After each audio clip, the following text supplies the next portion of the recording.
जब इब्राहिम तरावरे ने अपना रूप बदला और जेल की तारीक दीवारों के पीछे कदम रखा तो वहां एक ऐसा खेल खेला गया जिसका तसव्वुर आप भी नहीं कर सकते।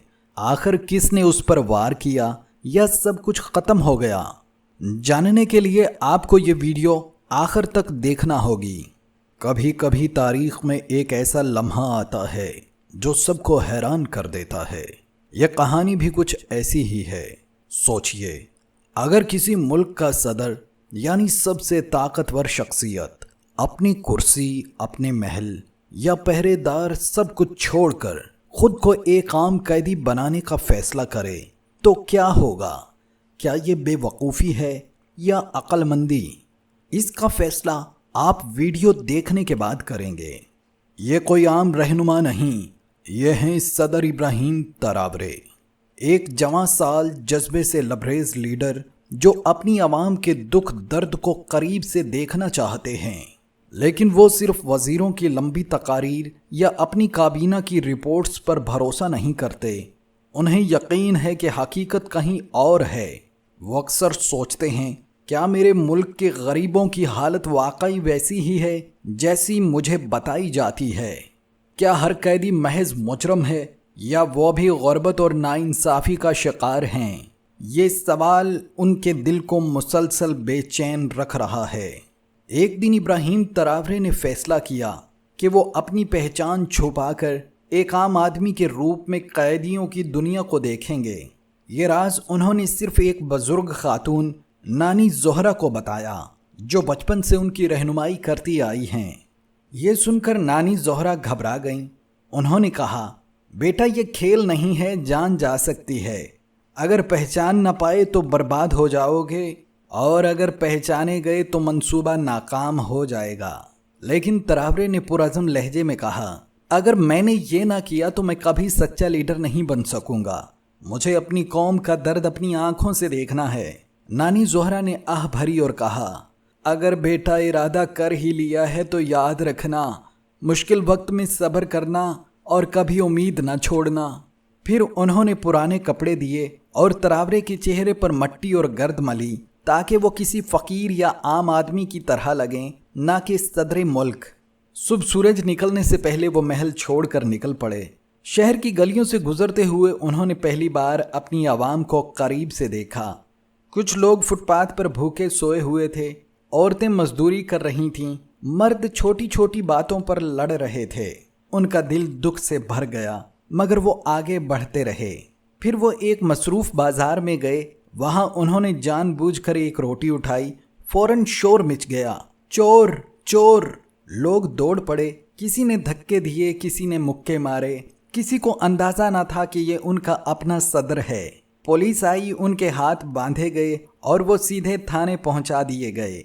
जब थानेदार ने नाम पूछा तो तरावरे ने झूठी आवाज़ में कहा, मेरा नाम सलीम है, मेरा कोई घर नहीं, भूख ने मजबूर किया है। यूं वो एक आम कैदी के तौर पर जेल के रजिस्टर में दर्ज कर दिए गए और उन्हें शहर की सबसे बदनाम जेल साया खाना भेज दिया गया। जेल की फिजा खौफनाक थी। बदबू, चीखें और अंधेरे ने उनका दिल दहला दिया। उन्हें एक अंधेरी कोठरी में डाला गया जहां 2 कैदी पहले से थे। एक उदास आंखों वाला शख्स बोला, नए आए हो? मेरा नाम रहमत अली है। यहाँ खैर शाज़ो नाज़र ही मिलती है, अपनी ज़ुबान काबू में रखना। दूसरा एक दुबला पतला लड़का था जिसने कहा, मैं अरशद हूँ, सिर्फ रोटी चुराने पर आया था, लेकिन लगता है यही मर जाऊँगा। तरावरे ने दोनों को गौर से देखा। ये मुजरम नहीं लग रहे थे बल्कि मजबूरियों के कैदी थे। यही वो हकीकत थी जिसे वो ढूंढने आए थे। वक्त गुजरता गया। जेल में उन्होंने कैदियों की भूख, मारपीट, नाइंसाफ़ी और रिश्वतखोरी अपनी आंखों से देखी। अमीर कैदी रिश्वत देकर बेहतर खाना और सहूलतें लेते थे, जबकि गरीब कैदी सिर्फ सड़ी रोटी पर जिंदा रहते। एक दिन खाने के वक्त लड़ाई छिड़ गई। कैदी एक दूसरे पर टूट पड़े और सिपाही तमाशा देखते रहे। उसी लम्हे तरावरे आगे बढ़े और बुलंद आवाज़ में कहा, हम सब एक ही हाल में हैं, अगर लड़े तो भूखे मरेंगे, अगर बांटेंगे तो सब बचेंगे। उनकी आवाज़ में ऐसा यकीन था कि झगड़ा रुक गया। कैदियों ने फैसला किया कि अब वो रोटी और पानी आपस में बांटेंगे। ये जेल के अंधेरे में पहली रोशनी थी। رات کو کوٹری میں بیٹھے انہوں نے اپنی چھپی ہوئی نوٹ بک نکالی اور سب کچھ لکھنے لگے، بھوک، مار پیٹ اور ناانصافی۔ انہوں نے سوچا یہی تحریر کل میرا اصل ہتھیار ہوگی۔ چند دن بعد جیل کے باورچی خانے میں آگ لگ گئی، دروازے بند تھے، سپاہی بھاگ گئے، قیدی چیخنے لگے۔ اس وقت تراورے نے ڈرنے کی بجائے قیادت کی، کھڑکیاں توڑو، پانی لاؤ، سب مل کر کام کرو ورنہ مر جاؤ گے۔ قیدیوں نے پہلی بار ان کی قیادت کو دل سے مانا، انہوں نے اپنی جانیں بچائیں۔ اسی دن قیدیوں نے سوچا یہ سلیم کوئی عام قیدی نہیں ہے۔ آخر کار ایک دن جیلر اور سرکاری افسران کے سامنے سوال اٹھا، یہ شخص مشکوک ہے، بتاؤ اصل میں کون ہو؟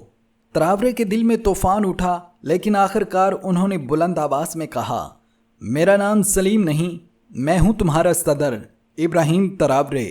پورا حال سناٹے میں ڈوب گیا، پھر قیدیوں کے نعرے گونج اٹھے، زندہ باد ابراہیم تراورے، زندہ باد انصاف۔